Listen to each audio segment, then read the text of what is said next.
Alrighty guys, today is the day. The new engine that's going to power UglyTruck version 2.0 was dropped off by freight just the other day. I've had a chance to go through all the parts, and this is the build that we're going to do that will transform UglyTruck into a street and strip machine. It's going to be a monster. We're going to make more than 1,000 horsepower at the rear wheels and maybe 1,500. I don't know if the parts will quite hold up to that, but we're shooting for the moon this time, guys. I'm calling my shot, and we are going nuts. My name's LT, and on this channel we build custom and high performance pickup trucks, so if that appeals to you, help me out and hit that subscribe button because we need to reach 100,000 subs by the end of this year so I can continue to build cool, fun, and fast trucks. So anyway, the UglyTruck project, if you've been a long time viewer of the channel, you kind of know some of the backstory, but I picked it up back in January of 2020, or actually February, not that it makes a huge difference. And I kind of based this whole project on the premise that I don't really care what a truck looks like. I mean, a lot of guys will want something that has a really nice slick paint job on it, you know, billet wheels, lower down to the ground. And I think all that stuff's great, but just for me, I don't have the patience to deal with a show truck. You know, I'd be afraid anytime I drive it or do a burnout, you know, we get a rack tip in the paint and stuff like that. So I built this whole truck around the idea that I just want something that is fast and almost a sleeper. From the outside, I want it to look unassuming. And to do so, I didn't have to do anything to the outside of the truck, but under the hood, I installed what, in my opinion, is GM's most underrated and underappreciated engines that they've put into pickup trucks for a very long time. I went with the L18. It's a Vortec 8100, also known as basically just the 8.1. And this is a 496 cubic inch big block Chevy, and it's a Gen 7. And it really doesn't share, it shares some parts with the older models, but this is actually closer to like a Gen 3 LS than it is a lot of the other big block Chevys. Now that's, mechanically, it's not an LS. This is totally not in the LS family, but you know, all the sensors and things like that, it's controlled by an LS computer. So that's why I think some people, and it has cathedral port heads, so that's why people call it, you know, just a big LS. But anyway, I decided to go with this big engine because, you know, the old timers, they always say there's no replacement for displacement. I used to have a 472 Cadillac swap C10 back in high school. So I've always just had this love for big engines. But then, you know, the young guys, they always say, oh, well, a turbocharger is the replacement for displacement. So I figured, why not combine the two? Let's have a turbocharged big block, and that'll make a ton of power, a tremendous amount of torque, and it did. I mean, at 6 or 7 pounds of boost, we made 480 horsepower and 620 pounds of torque, and we're only gonna go up from there.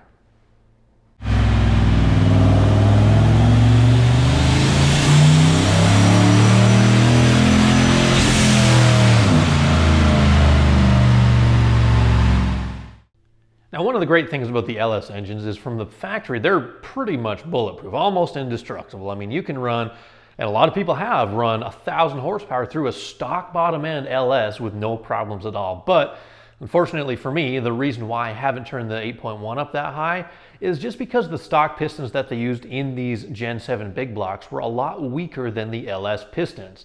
The ringland on the L18, the 8.1s, is really, really thin. It's just a stock cast piston. And basically, if you just get a little bit of detonation or a little bit too much cylinder pressure, you can crack the piston. And if you do that, there's a pretty good chance you're gonna maybe not necessarily destroy the block, but you're certainly gonna mess up the cylinder wall. And I just didn't see any sense in completely trashing this engine just for a little bit of fun. I mean, yeah, I could have thrown 20 pounds of boost at it and just like let whatever happen happen. We would have had a piston probably melt in half, maybe a rod come out the side. I don't know. But I didn't want to find out. To me, that's just senseless destruction. So I kind of kept things sort of conservative. I think the most that I've run through this was 13 pounds of boost at 15 degrees of timing. And that's just kind of where I'm going to keep things for the rest of this season. But like I said, I needed a stronger engine. And we could start by throwing some better pistons and connecting rods in an engine like this, using the stock block and the stock crank. But then the rods will be next to give up after that, and the stock cranks in marine applications have been known to fail. So that's a lot of components that aren't going to hold up to what I want to do, because like I said, I want 1,000 horsepower at the rear wheels. I've been saying that forever, and the parts are now here to make it happen. So basically, I knew I would need different crankshaft, different rods, different pistons. And at the same time you do that, you might as well go just a little bit bigger, right? So I think the next iteration of the plan was to increase the displacement to, I think, 517 cubic inches.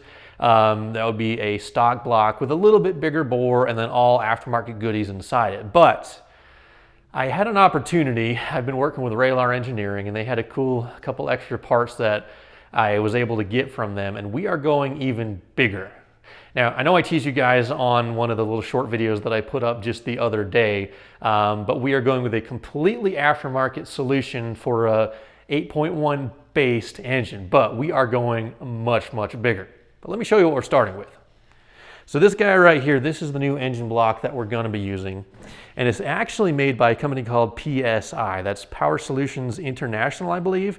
And they actually make, to this day, 8.8 liter engines that they use in, like, say, I think they're just generators, and some of them run on natural gas, some of them are turbocharged. But anyway, they like these really big, high torque, high displacement engines for commercial applications because they'll run forever and they make a ton of power. But this is actually a block that's based around a lot of the same architecture, or pretty much the same architecture with some improvements as the Gen 7 L18. So it's not a GM part, but it is an 8.1 based engine.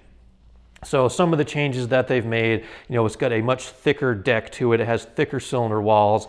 This one, the stock bore that it comes with is 4350, although we are going to change that. It has, I'm not sure if the stock ones are 4-bolt mains. I'm pretty much sure they are, but it has 5 4-bolt main caps on it.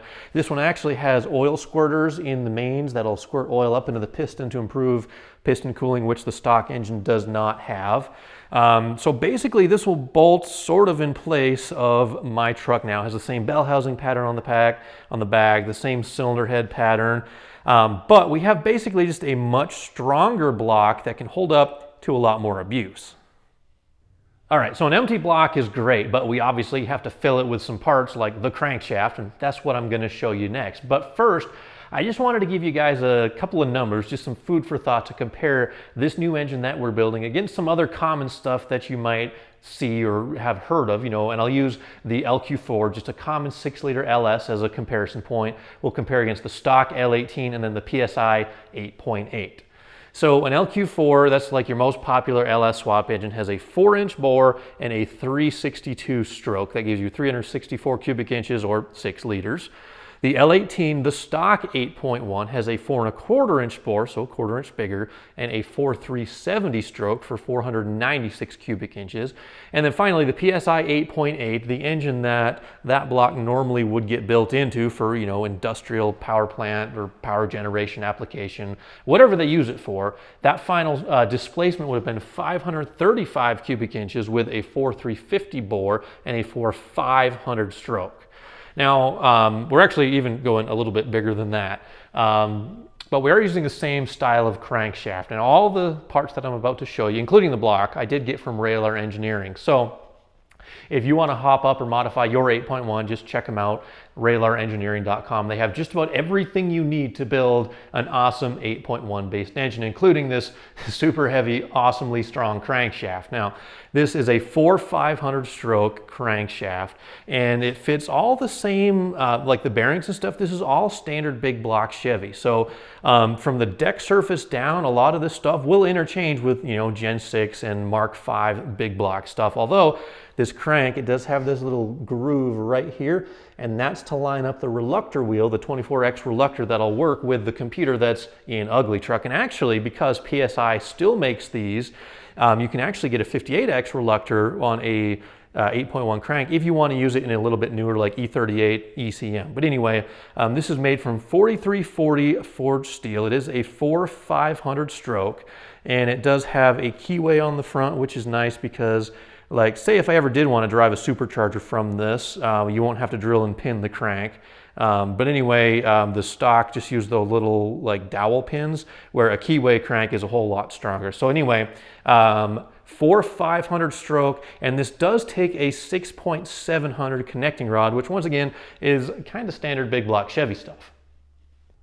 All right, so I took a quick second to lay everything else on the table just so you can get an idea of what we're going to be working with. Now, noticeably absent here are the pistons, and we'll get to that in a second. But the connecting rods, this is obviously what connects to the crankshaft. This is a 4340 forging. It's a 6/700 length. And this is an H-beam design, which is plenty strong enough. This should hold up to everything that we are going to ask of this big giant engine. The camshaft, that is the Raylar BP213. It's actually the largest camshaft that they do offer. They say the power band is between 2,800 to 6,400 RPMs.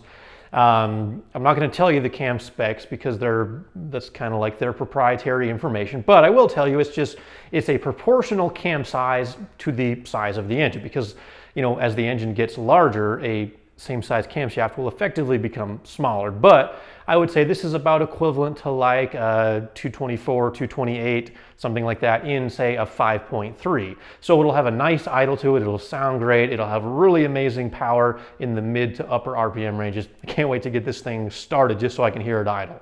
The next major part that you will see on the table are the cylinder heads. These are their I think they call it a big power CNC cylinder head. They're clearly made from aluminum, which is kind of a big deal in the 8.1 world because there's really no good aftermarket cylinder heads other than Raylar for these 8.1s. I mean, you can have your stock cast iron heads. Sometimes you can get those ported and they'll flow a little bit better. But really, if you want a great flowing head for your 8.1, Raylar is the way to go. In terms of the specs on these things, they do have a 107cc chamber that's just a little bit smaller than stock. So if you're using a stock piston, it will bump your compression ratio just a little bit. The intake runner is, let's see, it flows in at 350 CFM, where the stock intake runners for an 8.1 head only flows 280. It's got a 315cc intake runner, 135cc exhaust. The valves, we get a 219 175 valve combo in there. So really cool cylinder head, and it's definitely going to help improve the horsepower just because we can fit so much more air into and out of the cylinders. Let's see, we got upgraded. These are ARP 7/16 rocker studs. We have the Raylar roller rockers right here. This is a 1:7 ratio, I believe. They have these shorter nuts, and I'll show you guys getting everything set up in the valve train whenever we get to that stage. We are quite a ways away. So the last thing that we need to talk about are the pistons. They're obviously not here, and that's because I had ordered actually a custom spec'd set of pistons for this build, because the ones that they have off the shelf, they give a 10-to-1 compression ratio, and that's just a little bit more than I wanted, and I wanted to tweak a few things on the pistons as well. So we did order custom pistons at the same time as we got everything else on the way, but there's like a 6 to 8 week lead time on those. So whenever they do show up, I'll kind of show you guys and go into detail on that. But the one question is, what is the bore of the piston? Because we know we're going with a 4/500 stroke on the crankshaft. And if you know the bore, you know how big this engine is gonna be. So here we go, guys. The final specs on the UglyTruck 2.0, we're gonna have a 4/400 bore and a 4/500 stroke, which means 547 cubic inches or 8.97 liters. Now, the pistons, I did spec a 15cc dish, and that's going to give us a 9.49 to 1 static compression ratio, which is right where I'd like to be for a turbo application. I didn't want to run, because with the other off-the-shelf pistons, it would be like 10.1 or 10.2. It depends on a variety of things, and I'll go over all those dimensions once again in a future video, but I wanted to have the compression right in the mid-9s to 1, so we don't have to run E85 or race gas all the time. I want to be able to run this thing on a relatively mild boost level on the street every now and then we'll probably still put a good fuel in it whenever we go to the track and turn it up to wild settings. But when it comes to building engines, guys, you got to know every single dimension and tolerance and every volume that goes into these things so you can make it do exactly what you want it. Now, I do owe a big thanks to two people. Number one, Pat Topolinski from Engine Power. You guys have probably seen him. He is one of the smartest engine guys that I know when it comes to speccing things out and dimensions and all that stuff.